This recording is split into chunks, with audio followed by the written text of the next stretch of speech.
How do you reach a point where no one, and I mean no one, can get under your skin? Where their words roll off your back like rain on glass, where their energy doesn't shake your peace. It starts with one simple truth. Your peace is your responsibility, not your partner's job, not your coworker's burden, not something you find when people treat you right. It's yours to protect, manage, and hold, no matter the storm. Someone cuts you off in traffic, a friend makes a passive-aggressive comment, a stranger throws shade online, you don't flinch. Not because you're numb, but because you've learned something powerful. What people do is about them. How you respond, that's all on you. Their rudeness, that's their wound talking. Their attitude, that's their baggage showing. And if you let every rude glance or dismissive tone dictate your mood, you're handing over your peace like it's loose change. So what's the alternative? It's silence. Real silence. Not the kind that bottles up emotion until it explodes. The kind that comes from strength. From knowing not every battle deserves a sword. Silence is a superpower. Not responding when you could, that's power. Not reacting when they expect you to, that's growth. Because peace isn't loud. It doesn't announce itself. It just lives inside people who know when to speak and when to walk away. That doesn't mean you become a doormat. It means you pause. You create space between what triggers you and how you react. That space is where the real growth happens. Most people live in reaction mode. They hear something they don't like and boom, they snap. But if you can pause, if you can take just 2 seconds to breathe, think, and choose, you go from emotional reflex to emotional control. You don't owe anyone your anger. You don't owe them your energy. And you definitely don't owe them your peace. When you truly realize that, something shifts. You stop getting pulled into the chaos. You stop reacting to every fire someone tries to light around you. You just watch. Calm, focused, detached, but not cold, just clear. That's the key. Emotional detachment doesn't mean you stop caring. It means you stop letting every emotion run your day. You still feel, but you don't drown. And I have one line observation here. And when someone really hurts you, not just annoys you, but cuts deep, what then? That's where forgiveness steps in. But let's be clear, forgiveness isn't for them. It's for you. Carrying around resentment is like drinking poison and hoping the other person gets sick. You forgive not because they earned it, but because your peace deserves it. You don't need closure from them. You just need freedom from the weight. Imagine that. A life where you walk through chaos without letting it live in you. Where people throw shade, but you stay in the sun. Where a fence knocks, but you don't open the door. That's not fantasy, it's practice. You practice choosing your peace over your pride. You practice taking the high road even when the low road looks tempting. You practice quiet power over loud reaction. And slowly, moment by moment, day by day, you stop getting angry, you stop being bothered, not because the world got softer, but because you got stronger. Let them talk, let them act, let them be who they are. Yep, you stay unshaken because your peace was never up for negotiation. Your peace is your responsibility. That might sound simple, but it's one of the most difficult truths to fully accept because it means you stop blaming others for how you feel. It means you stop saying things like, he ruined my day, or she made me so mad. No one can make you feel anything unless you allow them access to that power. People will always act in ways that are frustrating, disappointing, or offensive. That's the nature of being human. But if your emotional state rises and falls based on how others treat you, then you've handed over your internal world to outside forces. And once you do that, you're no longer in control of your peace. They are. Peace doesn't come from silence in your environment. It comes from calm in your mind. It doesn't depend on people behaving the way you want. It depends on you deciding how much you let their behavior affect your mindset. Every time someone says something rude and you react with anger, you're reinforcing the idea that your calm is conditional. Conditional on them being kind, conditional on them being mature. But real peace, lasting peace, is unconditional. It's not tied to what others do. It's anchored in what you choose. And you can choose peace over pride, silence over reaction, understanding over judgment. And this doesn't mean you ignore problems or let people walk all over you. It means you learn to respond, not react. A reaction is instant, emotional, and often impulsive. A response is thoughtful, calm, and rooted in self-awareness. You can only respond with that level of maturity when you've made peace your responsibility. That inner calm gives you the power to choose a better response, even when you're triggered, even when someone is deliberately trying to poke at you. When peace is something you own and protect, you stop letting others rent space in your head. Their energy can knock, but it doesn't get in unless you open the door. Taking responsibility for your peace also means building habits that protect it. It means walking away from arguments that go nowhere. It means setting boundaries with people who drain your energy. It means knowing when to speak and when to stay silent. It means not needing to prove your point every time you're misunderstood. When you own your peace, you stop chasing validation and start trusting your own inner compass. You stop needing others to behave in a certain way so you can feel okay. Owning your peace is a daily practice. It requires checking in with yourself, learning your triggers, and choosing not to surrender your calm to someone else's chaos. It's not about being emotionally numb. It's about being emotionally disciplined. When peace becomes your responsibility, you no longer wait for the world to calm down. You learn to carry your own stillness with you, no matter how loud the world gets. What people do is about them. How you react is about you. And it's one of the hardest lessons to internalize, especially when someone disrespects you, talks behind your back, or pushes your buttons. It's natural to want to defend yourself, to correct the lie, to prove a point.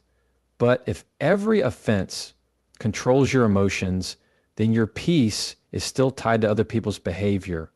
And that means you're giving them power over you. People's actions are rooted in their experiences, their insecurities, their wounds.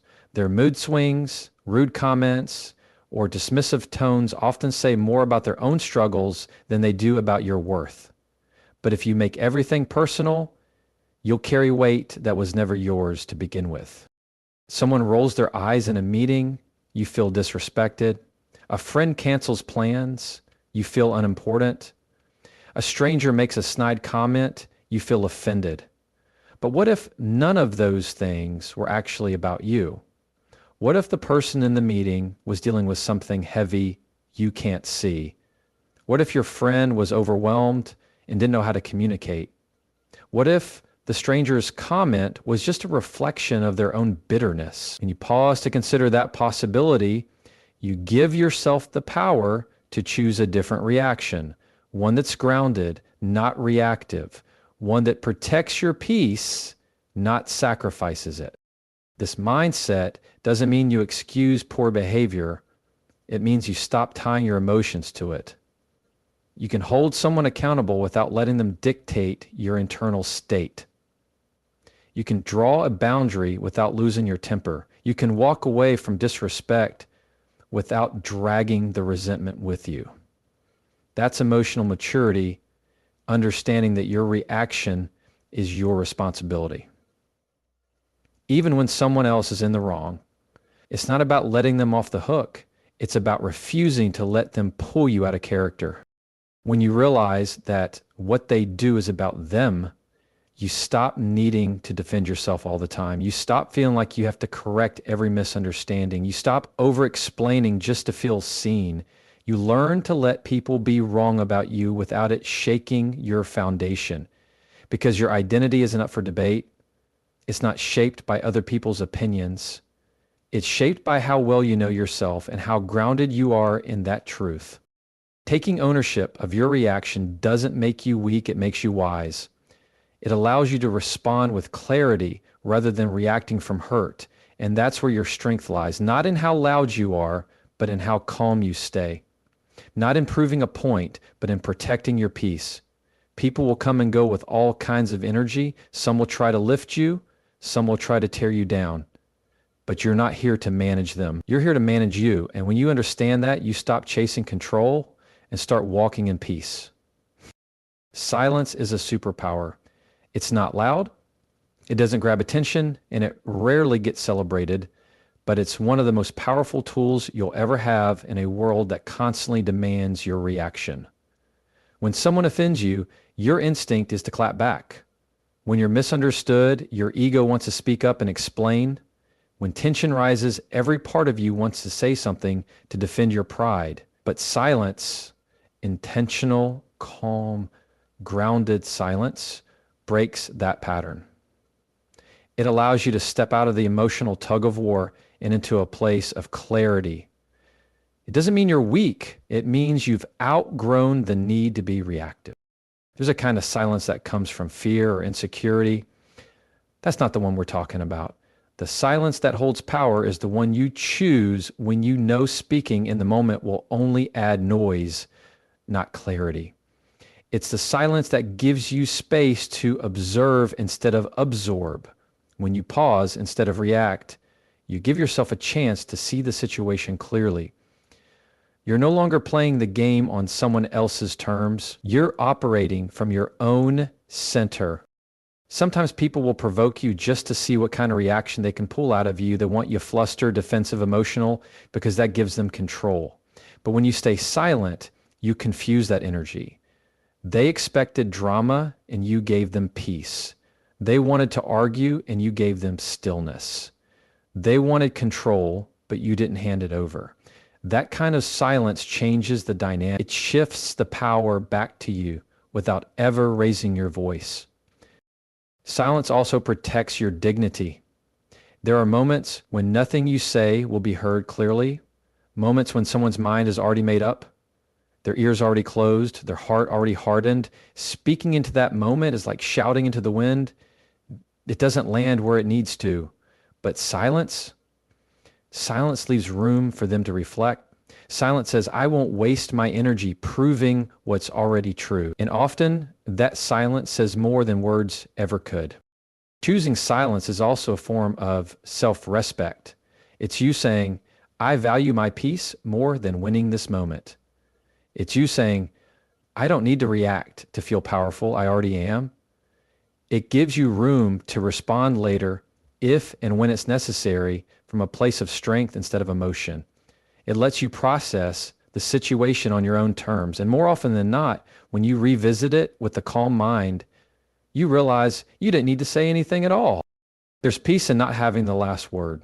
There's strength in walking away without needing to be right. There's confidence in knowing your silence isn't weakness, it's wisdom in action.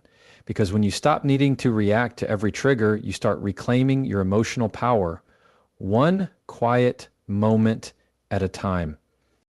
The pause between trigger and reaction is where growth lives. That small space, often just a breath, a blink, a heartbeat, is where everything can change. Most people don't even notice it exists.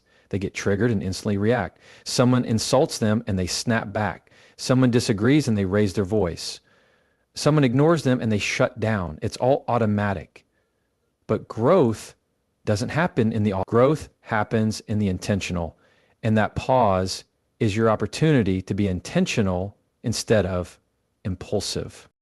That pause is a doorway. On one side is your old self, the version that reacts based on ego, fear, or pride. On the other side is your higher self, the version that responds with wisdom, restraint, and clarity. Every time you pause, you're choosing which version of yourself gets to show up. And the truth is, no one can force you to react. People can push, provoke, test, even disrespect you. But the choice to respond is always yours. That's why the pause is so powerful. It gives you back the control most people don't realize they've given away. Think about how many situations in life spiral out of control because someone couldn't pause. An argument that escalated, a relationship that broke, a message sent in anger, a word you wish you could take back. All of it could have been different with just a moment of pause. That moment where you breathe, check in with yourself, and ask, is this worth it? Am I being driven by truth or by emotion? What outcome do I really want? That 1 second of awareness can save you hours, days, sometimes years of regret. This doesn't mean you bottle up your emotions. It means you filter them through wisdom. It means you acknowledge your feelings, but you don't let them lead the conversation. You let that pause catch your emotions before they crash into someone else. You let it cool the heat before it burns something down. That's not repression. That's regulation. It's the difference between emotional chaos and emotional maturity. The more you practice pausing, the more natural it becomes. At first, it might feel forced or awkward. You might feel tension building inside because you're not reacting the way you used to. But that's exactly how growth feels. Unfamiliar, uncomfortable, but necessary. Over time, the pause becomes your default. It becomes your protection. You start to notice when you're triggered. You start to recognize the patterns. You hear the voice in your head that says, not everything deserves a response. Not every insult is a battle you need to fight. And in that space, something powerful happens. You get to choose who you are, not based on the heat of the moment, but based on the kind of person you're trying to become. You stop being reactive and start becoming reflective. You move from survival mode to intentional living, and that's where real peace begins, not in controlling the world around you, but in mastering the world within you, one pause at a time. Emotional detachment isn't cold, it's clarity. A lot of people confuse being emotionally detached with being heartless, indifferent, or numb. But true detachment isn't about not feeling anything. It's about feeling everything, but not letting it control you. It's the ability to observe what's happening around you without becoming consumed by it. It's the strength to witness someone else's chaos and not make it your own. It's the discipline to keep your peace even when the room is heavy, the energy is tense, or the conversation is toxic. When you're emotionally attached to every outcome, every opinion, and every action someone takes, you're setting yourself up for constant disappointment. You're handing your mood over to external events. If they approve, you feel validated. If they ignore you, you feel small. If they argue, you get defensive. That's emotional instability, a life ruled by other people's behavior.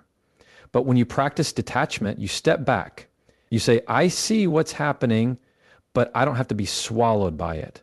You create space between the event and your response. And in that space, you protect your clarity. Attachment doesn't mean you stop caring.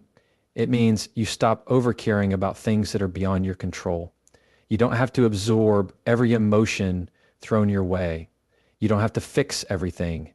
You don't have to chase closure or beg for understanding or lose sleep over someone else's opinion.